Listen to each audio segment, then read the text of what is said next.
విశాఖలోని గాసువాక్లో టీఎన్ఆర్ మండపంలో వైసీపీ ముఖ్య కార్యకర్తల సమావేశం జరిగింది. సమావేశం రసాభాసగా మారింది. ముఖ్య కార్యకర్తల సమావేశంలో వైవి సుబ్బారెడ్డికి ఘోర పరాభవం ఎదురైంది. నియోజకవర్గ మార్పు విషయంలో కార్యకర్తలు అభిమానుల సమక్షంలో వైవి సుబ్బారెడ్డికి చేదు అనుభవం ఎదురైంది. దీంతో వైవి సుబ్బారెడ్డి అక్కడి నుంచి జారుకున్నారు. బ్రేకింగ్ న్యూస్ చూస్తున్నాం. విశాఖలో గాజువాకలో టీఎన్ఆర్ మండపంలో వైసీపీ ముఖ్య కార్యకర్తల సమావేశం జరిగింది. ఈ సమావేశం రసాభాసగా మారింది. ముఖ్య కార్యకర్తల సమావేశంలో వైవి సుబ్బారెడ్డికి ఘోర పరాభవం ఎదురైంది.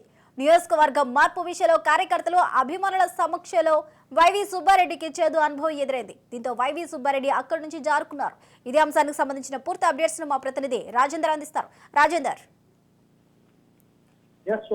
ఇవాళ విశాఖ జిల్లా గాజువాక టీఎన్ఆర్ కళ్యాణ మండపంలో వైఎస్ఆర్సీపీ ముఖ్య కార్యకర్తల సమావేశం జరిగింది. ఈ సమావేశానికి ఉత్తరాంధ్రకు సంబంధించి రీజనల్ కోఆర్డినేటర్ వైవి సుబ్బారెడ్డి చేశారు.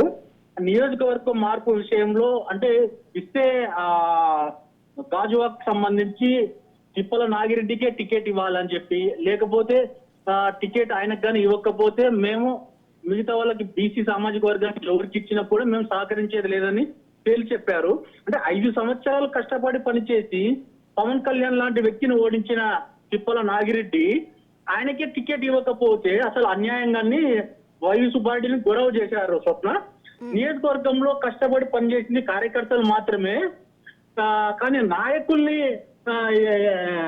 ఎంచుకుంటారు, కానీ వాస్తవాలు తెలియకుండా మీరు ఎట్లా ఎంచుకుంటారని చెప్పి వైవి సుబ్బారెడ్డిని నిలదీశారు. ఇప్పటికైనా నాగిరెడ్డికి గాన సీటు ప్రకటించకపోతే నియోజకవర్గంలో అందరం కలిసికట్టుగా మిగతా వాళ్ళకి మేము మద్దతు ఇవ్వము, ఒకవేళ నాగిరెడ్డికి గాన సపోర్ట్ చేసి టికెట్ ఇస్తే తిప్పల నాగిరెడ్డిని మేము గెలిపించుకుంటామని చెప్పేసి వైవి సుబ్బారెడ్డితో స్పష్టం చేశారు. స్వప్న, అంటే వైవి సుబ్బారెడ్డి కూడా ముఖ్యమంత్రి వైఎస్ జగన్మోహన్ రెడ్డి ఆదేశాలతో సర్వేలతో సామాజిక వర్గాల సమీకరణలతో బీసీకి టికెట్ కేటాయించడం అని చెప్పేసి చెప్పారు. కానీ నాగిరెడ్డి వైఎస్ఆర్సీపీ కుటుంబం సీటు ఇవ్వకపోయినా శాసనమండలిలో తప్పనిసరిగా అవకాశం కల్పిస్తామని ముఖ్యమంత్రి హామీ ఇచ్చారని చెప్పి వైవి సుబ్బారెడ్డి కార్యకర్తలతో చెప్పడంతో అయినా వాళ్ళు శాంతించలేదు. వైవి సుబ్బారెడ్డి డౌన్ డౌన్ అంటూ నినాదాలు చేశారు. అయినా ఈ సమావేశం అంత రసాభాసగా జరిగింది. అంటే ఈ కార్యకర్తలు తర్వాత అభిమానులు మొత్తం తిప్పల నాగిరెడ్డికి సీట్ రాకపోవడంతో అసహనంతో ఆగ్రహంతో అక్కడున్న వైవి సుబ్బారెడ్డి ఎదురుగానే ఆగ్రహం వ్యక్తం చేశారు. తమ ఆక్రోశాన్ని కూడా వెళ్ళగక్కారు. అంటే ఈ విషయం మీద మరోసారి నేను ముఖ్యమంత్రి వైఎస్ జగన్మోహన్ రెడ్డి దృష్టికి తీసుకెళ్తానని చెప్పేసి వైవి సుబ్బారెడ్డి హామీ ఇవ్వడంతో వాళ్ళు శాంతించారు. స్వప్న, రైట్. ఇప్పుడు మరి టోటల్ గా మరి ఆ నియోజకవర్గానికి సంబంధించి టికెట్ ఎవరికి ఫైనల్ అయ్యే అవకాశాలు ఉన్నాయి ఈ రసాభాస సందర్భంగా? అంటే ఇదే అంశాన్ని ముఖ్యమంత్రి వైఎస్ జగన్మోహన్ రెడ్డి దృష్టికి తీసుకెళ్తానని చెప్పేసి వైవి సుబ్బారెడ్డి ప్రకటించారు వాళ్ళకి ఎదురుగానే. కానీ ఇది బీసీ సామాజిక వర్గానికి సంబంధించి సీటు ప్రకటించారు.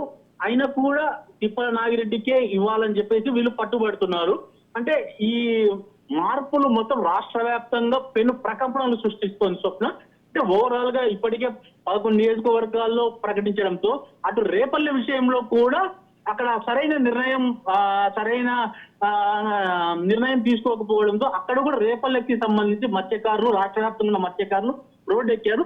ఇదే అంశం సంబంధించి ఇక్కడ కూడా గాజువాక్ సంబంధించి కూడా ఇదే అంశం కూడా వీళ్ళు కూడా మొత్తం తిప్పల నాగిరెడ్డి అనుచరులు కూడా రోడ్డు ఎక్కే ఆలోచనలో ఉన్నట్టు మనకు వచ్చిన సమాచారం. స్వప్న, థ్యాంక్ యూ రాజేందర్.